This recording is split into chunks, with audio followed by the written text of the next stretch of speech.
Madame, Messieurs, bienvenue à ce nouveau complément de l'information sur Gabon 24. Avec un réseau hydraulique étendu sur l'ensemble du territoire national, le Gabon dispose d'une capacité de production en eau qui a permis à l'État, depuis plusieurs années maintenant, via la Société d'énergie et d'eau du Gabon, SEG, d'alimenter les 9 provinces et de répondre aux besoins de la population. Seulement aujourd'hui, le précieux liquide se fait rare, surtout dans la capitale gabonaise, quand le ratio quotidien n'est pas segmenté par des délestages. Ce sont des dépôts au fond des récipients qui interpellent la population et pourtant l'État s'attelle au quotidien à offrir un accès à tous de l'eau potable. Et pour en parler, je reçois Tony Ndomba qui est le ministre de l'eau et de l'énergie, de la valorisation et de l'industrialisation des ressources minières au Gabon. Monsieur le ministre, bienvenue sur Gabon 24. Merci.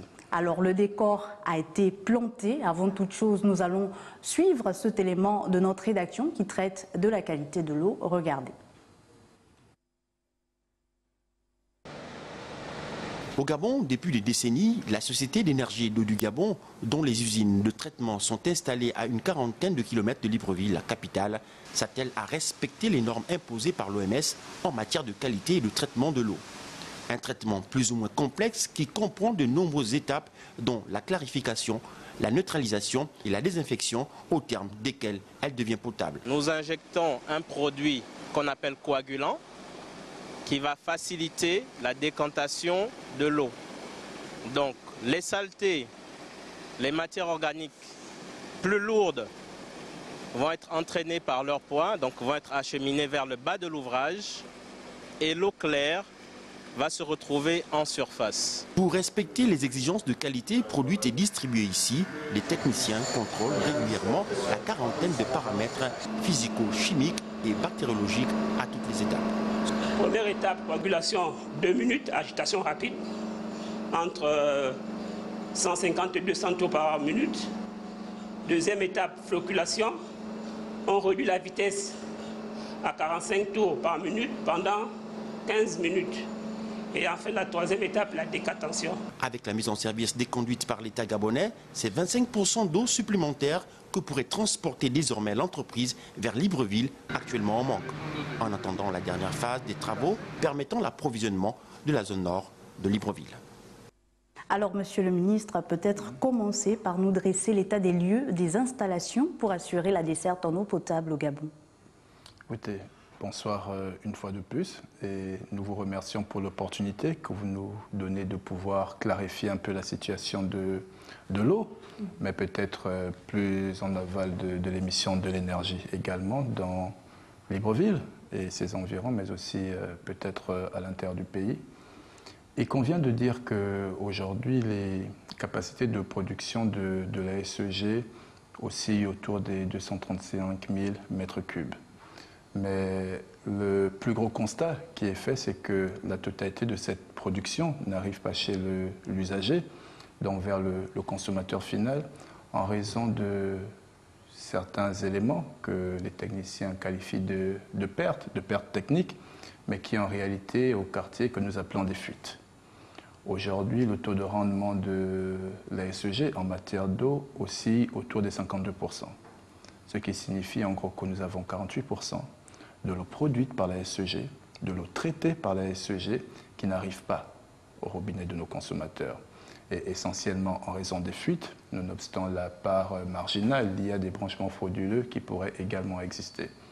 Donc, partons de ce constat, le gouvernement de la République et puis surtout l'autorité de tutelle que je peux incarner, nous avons assigné un certain nombre d'objectifs clairs à la SEG, notamment en termes de lutte contre ces fuites, tout en précisant que la problématique liée à l'accès à l'eau est à voir à 2 niveaux. Il y a donc la problématique liée à la capacité de production, donc nous venons de l'évoquer tout à l'heure, 235 000 mètres cubes aujourd'hui, mais il y a aussi la capacité de distribution. Et c'est vraiment là où le bas blesse. Nous avons la ville de Libreville, mais aussi de ses environs, qui s'est étendue très fortement. Et en même temps, les infrastructures qui devaient accompagner l'extension de ces villes-là ne se sont pas mises en place, n'ont pas suivi immédiatement. Ce qui fait que nous avons des quartiers, des beaux quartiers, des nouveaux quartiers qui aujourd'hui se retrouvent sans infrastructure de distribution. Mais nous avons aussi des anciens quartiers dont les installations sont devenues trop obsolètes et ne répondent plus aux normes actuelles. Ce qui fait que même pour ces anciens quartiers, je peux citer Akébé par exemple, à Wenje, la cité de la Caisse, et quelques-uns aussi qui sont des anciens quartiers où il y avait de l'eau, mais aujourd'hui il n'y a plus d'eau parce que les infrastructures sont devenues obsolètes. Alors, partons donc de ces deux constats, la capacité de production et le réseau de distribution. Le gouvernement a pris un certain nombre donc de décisions. Et puis, avec le concours de la SEG, qui est aujourd'hui un acteur, qui a toujours été l'acteur majeur du secteur, avec le concours de la SEG donc, et du gouvernement, des solutions concrètes sont déjà mises en œuvre. Parmi ces solutions, nous pouvons citer donc celles qui concernent l'augmentation de nos capacités de production, à travers donc le projet Simgabon 2, dont la finalisation sera effective dans les 3-4 mois maximum, et qui permettra d'apporter 36 000 m3 d'eau par jour immédiatement. Et là, est-ce qu'il y a des quartiers qui seront directement desservis par ce projet-là? C'est d'abord d'augmenter la capacité de production. Donc, cette eau va venir rejoindre le réseau actuel de distribution. Et je parlais donc des capacités de production. À très court terme, on a donc ce Simgabon 2. À moyen terme, nous avons Toumset, qui pourrait permettre dans les 2 ou 3 ans d'apporter 140 000 m3 d'eau supplémentaire, qui pourrait correspondre à la demande des 10, 15, 20 prochaines années dans Libreville et ses environs. Mais je le disais tantôt aussi, en dehors de ces capacités de production que nous sommes en train d'augmenter de façon significative, il y a surtout la problématique liée donc au réseau de distribution, aux extensions. Et là aussi, je pense que vous l'aborderez très probablement dans vos propos. Nous avons signé un gros partenariat avec la BAD, voilà, dont l'objectif est justement de pouvoir accompagner l'État, accompagner le gouvernement sur l'extension du réseau actuel de la SEG, donc dans les quartiers qui en sont aujourd'hui dépourvus, donc dans les nouveaux quartiers, pour suivre le développement urbain, mais aussi de nous permettre de renouveler le circuit de distribution dans ces anciens quartiers de Libreville essentiellement. On aura l'occasion de revenir sur ce projet Grand Libreville, mais pour revenir un peu, vous parliez de Toumset. Quels sont donc les principaux objectifs de ce projet? Quelle sera la plus-value finalement de Toumset par rapport à ce qui se fait aujourd'hui? Écoutez, si on part du constat qu'aujourd'hui nous avons 235 000 m3 d'eau qui produite traitée à Toum, donc entre ces différentes usines que peuvent être Toum 3, 4, 5, 6, et puis les usines de Simgabon et les forages également de Simgabon. Toumset aura la particularité d'apporter tout de suite 140 000 m3. Lorsque le projet sera finalisé, dans une première phase, ce sera 110 000 m3 et les 30 000 m3 restants arriveront tout de suite après. C'est vous dire que nous allons apporter plus de 50% de la capacité de production totale qui existe déjà dans Libreville aujourd'hui. Donc imaginez le disponible actuel, imaginez toutes les actions qui sont faites pour lutter contre les fuites, imaginez l'extension du réseau, mais imaginez qu'à ces capacités de production déjà disponibles, on vienne ajouter encore 50%.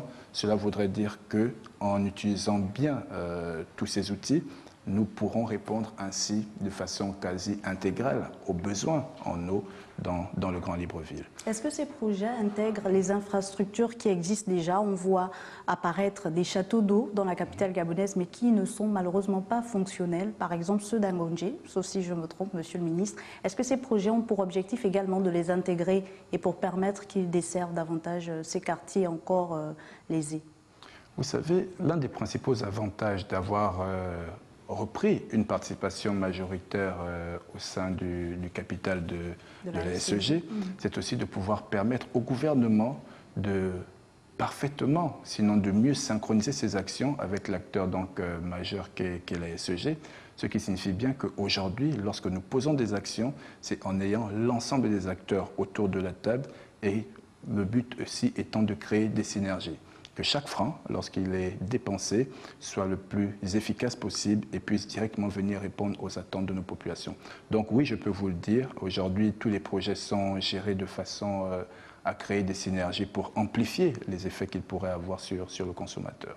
Monsieur le ministre, les Gabonais vous regardent. Pour beaucoup, c'est un véritable cauchemar, des nuits blanches pour d'autres et même la résignation pour plusieurs Gabonais habitant à Ngonji et ses environs, à Libandeng et j'en passe. La résignation de connaître finalement que fait une goutte d'eau, quel est le bruit que fait une goutte d'eau au robinet. Qu'est-ce que vous pouvez leur dire concrètement? Est-ce qu'avec SIM Gabon 2, on pourra espérer d'ici quelques mois, d'ici la saison sèche, pourquoi pas, de voir ces problèmes résolus? Très certainement. Vous savez, la problématique liée à l'eau est une problématique qui concerne tout le monde. Et c'est d'ailleurs un des éléments principaux de la feuille de route qui a été assignée au département ministériel dont j'ai la charge, aussi bien par le président de la République, chef de l'État, son Excellence Ali Bongo Ondimba, que par Monsieur le Premier ministre, chef du gouvernement, Monsieur Julien Korebekale. La problématique de l'eau n'est en effet négligée par personne et encore moins par les autorités gouvernementales que nous incarnons, que nous représentons sur ce plateau. Et nous ne lésinons sur aucun effort pour pouvoir répondre aux aspirations, aux attentes légitimes de nos compatriotes. Donc oui, avec simplement un projet comme celui de SIM Gabon 2, en apportant 36 000 mètres cubes d'eau par jour qui n'existaient pas, ce sont près de 190 000 de nos compatriotes qui pourraient voir leur quotidien impacté immédiatement. Et ce sont des projets que nous continuons à faire parce qu'il faut comprendre que notre plan d'action, comme tout plan d'action normalement structuré, est phasé. Donc il y a les actions à très court terme, les actions à court terme, les actions à moyen terme et les actions de plus long terme. Mais vous conviendrez avec moi, Monsieur le ministre, que la question de l'eau est une priorité, devrait être une priorité. Pas devrait être une priorité. L'eau, c'est la vie. Et nous en sommes tellement conscients qu'aujourd'hui, dans aucun des discours que vous verrez des pouvoirs publics, il ne se passe un mot, et vous l'avez encore vu, constaté lors de la déclaration de politique générale de son Excellence, Monsieur le Premier ministre, chef du gouvernement, l'eau est au cœur de toutes les préoccupations. Ce qui veut dire que nous avons à cœur les préoccupations de nos compatriotes en la matière. Est-ce qu'il y a une cartographie, par exemple, des zones qui ne sont pas alimentées au niveau de la capitale gabonaise qui pourrait permettre aux exécutants sur le terrain de davantage desservir ces zones, de les classer en priorité lors de l'exécution de ces différents programmes? Oui, très clairement, il y a une cartographie qui existe, même si effectivement certaines questions pourraient être plus du ressort du directeur général de la SEG que de l'autorité de tutelle que j'incarne. Mais les quartiers à très fort stress hydrique sont connus. Je peux en citer quelques-uns pêle-mêle. Nous avons à Vorbab, nous avons derrière la pédiatrie à Ovendo, nous avons les Akébé, nous avons la cité de la Caisse, nous avons Nzarion Village. Il y en a effectivement quelques-uns comme ça, même si leur nombre s'est considérablement réduit depuis même la période de réquisition, parce que je vous disais que nous avons des actions phasées dans le temps. Et dans le cas des actions à très court terme, vous avez pu voir la politique de lutte contre les fuites qui a été menée tambour battant par les agents de la SEG, par le personnel de la SEG, et qui a déjà permis aujourd'hui de pouvoir améliorer la disponibilité de l'eau. De même que nous avons des petites extensions, comme celle que nous avons pu visiter récemment dans la zone d'Ondongo, qui pourraient permettre dans 2-3 mois d'alimenter en eau 10 000 de nos compatriotes qui jusqu'à aujourd'hui n'avaient jamais vu une seule goutte d'eau à leur robinet.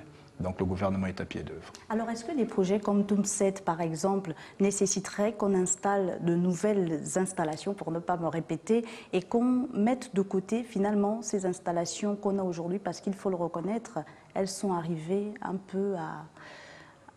Elles sont obsolètes aujourd'hui. Est-ce qu'il ne faudrait pas refaire totalement les installations? Est-ce que c'est l'objectif visé par le projet Tumset? Non, l'objectif visé par le projet Tumset est clairement une augmentation de notre capacité de production. Je le disais, nous avons aujourd'hui une capacité théorique nominale de 235 000 m3 que nous produisons à travers les différentes installations qui sont en Toum, et celle de SIM Gabon. Le fait de faire un Tumset, en partenariat donc avec notamment le FGIS et puis d'autres partenaires, permettra d'augmenter nos capacités. Nous passerons de 235 000 m3 auxquels il faudra ajouter 140 000 m3 d'eau supplémentaire. Maintenant, la problématique du circuit de distribution, des canaux de distribution, est une problématique un peu différente, même si les deux événements sont effectivement liés. Mais je le disais tantôt, il y a des petites extensions qui sont faites, il y a des extensions plus grandes qui sont programmées, notamment grâce donc au projet BAD, mais il y a aussi dans ces problématiques d'extension le renouvellement d'une partie du réseau existant, ce même réseau qui aujourd'hui est devenu obsolète dans les anciens quartiers de Libreville et qui ne permet plus à ces populations d'avoir accès à de l'eau, quand bien même la ressource serait disponible. Et est-ce qu'il y a une deadline pour ce renouvellement des infrastructures? Parce que finalement, ça impacte, comme vous le disiez, sur l'accès à l'eau, sur la qualité de l'eau finalement. Est-ce que c'est l'objectif visé, puisqu'on y arrive par le projet du Grand Libreville financé en partie par la Banque africaine de développement? Peut-être l'occasion de nous en parler. Qu'est-il ce projet? En quoi consiste-t-il? Quels sont les objectifs? Écoutez, c'est un projet, d'ailleurs nous en profitons pour remercier notre partenaire institutionnel qu'est la BAD, mais c'est un financement conjoint également avec un financement chinois, donc qui nous permettra à terme de mobiliser les 77 milliards qui seront donc totalement investis selon les règles de bonne gouvernance, les règles de gouvernance donc propres à ces organismes donc internationaux, qui font que parfois, effectivement, on pourrait penser à des lenteurs dans la mise en œuvre des projets, mais c'est simplement le temps qu'il faut pour être sûr que nous respections l'ensemble des critères relatifs donc, à la bonne gouvernance.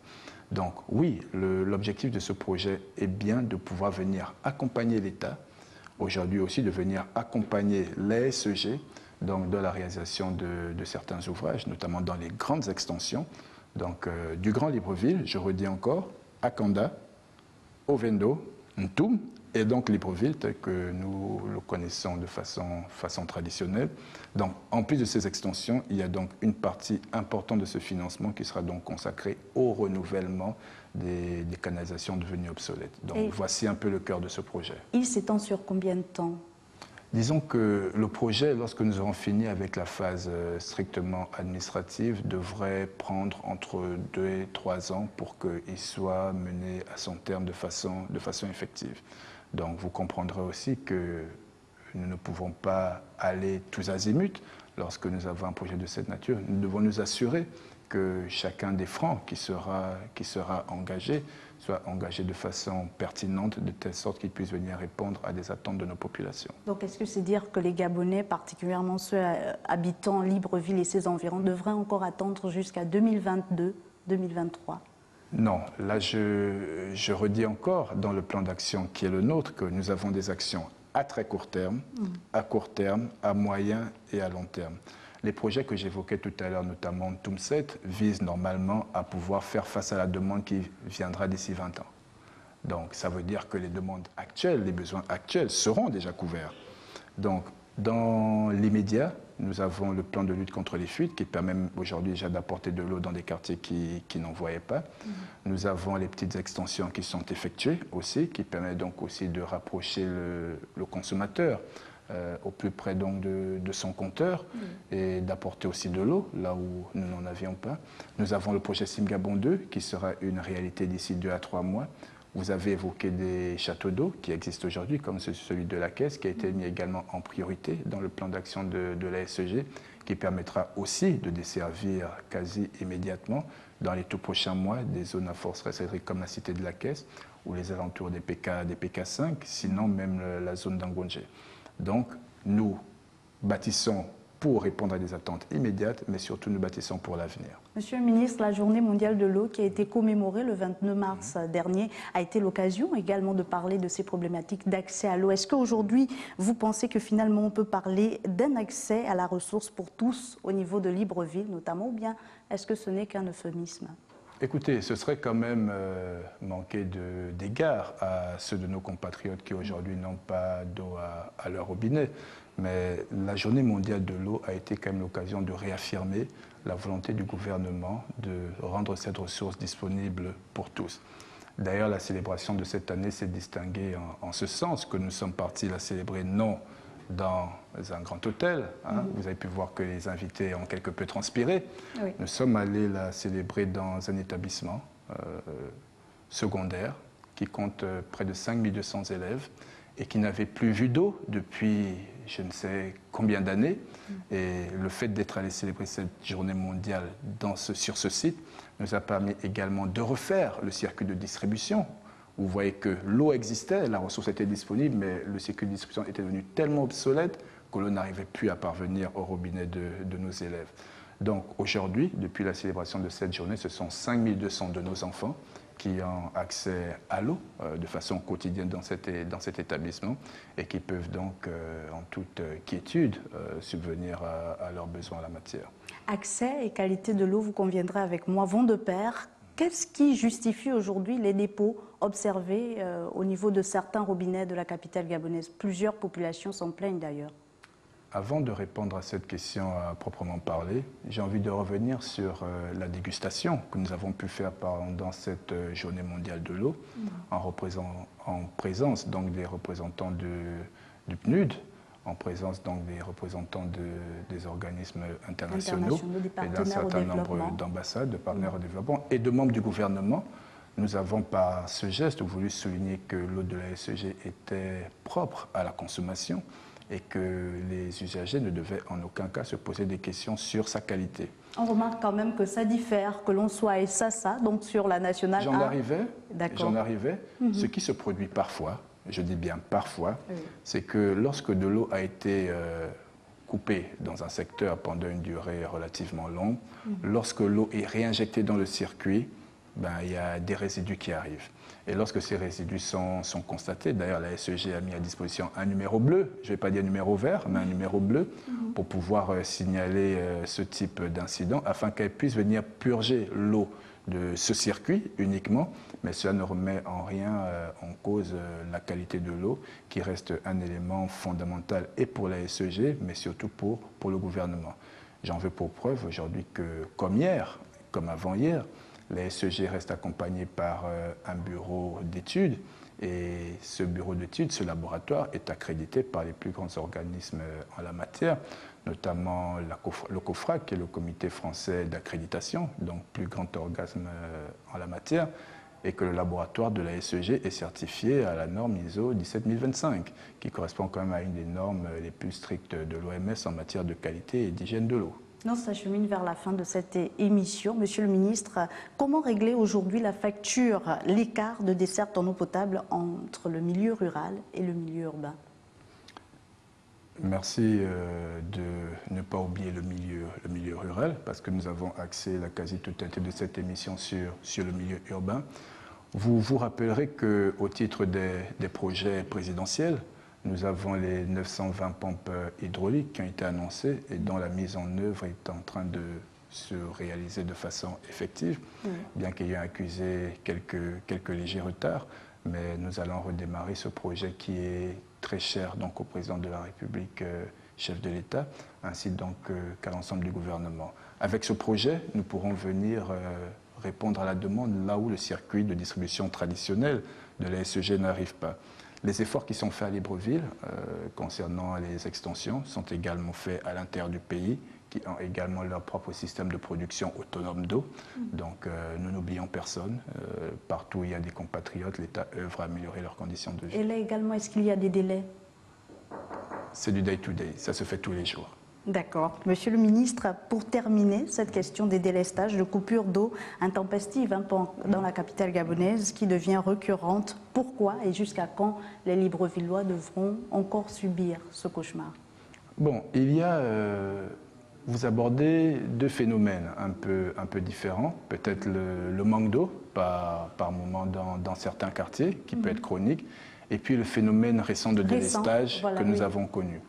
Ce phénomène est simplement lié à un dysfonctionnement mécanique. Aux travaux qui sont en train de se faire? Non, pas du tout. J'allais le dire, à un dysfonctionnement mécanique qui a eu lieu et à l'entretien obligatoire d'un certain nombre d'installations de la SEG et de la Société de patrimoine qui devait être effectué. Donc cela a duré quelques jours.